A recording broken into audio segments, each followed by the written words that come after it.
I believe in rule of law.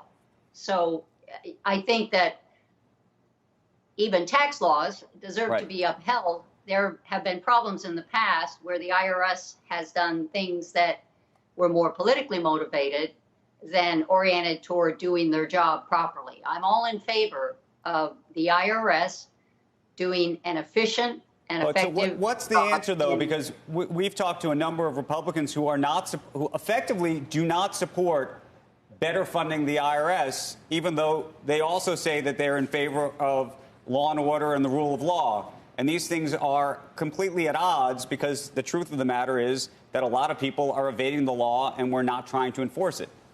Well, Andrew, I was on the transition team and I worked at Treasury, and we spent a lot of time with the IRS. Right. There's no question that their systems, some of their not just data collection, but the actual systems for evaluating taxes are embarrassing. I mean, they were using ancient computer languages.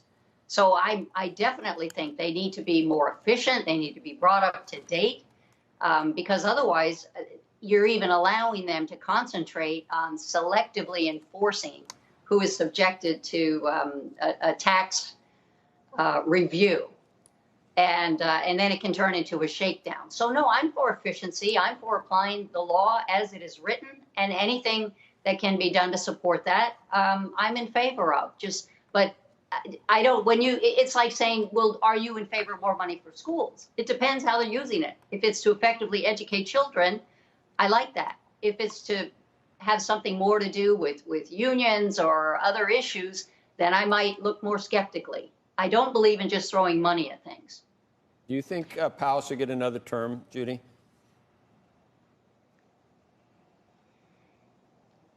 Well, I think that the chairman of the Federal Reserve should have a lodestar. They should know why they're carrying out their policies. I think that some of his monetary decisions, and I'm going back to even when he was on the Board of Governors with Janet Yellen, have shown an inconsistency in terms of, is he committed to productive economic output, and does he understand the role of money in facilitating that, or does he kind of go with the trend a little bit? Remember, he, after raising 5 times with Yellen in his first year in 2018, he raised another 4 times. So that was 9 consecutive rate increases.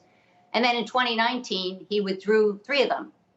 So both years we had pretty good growth.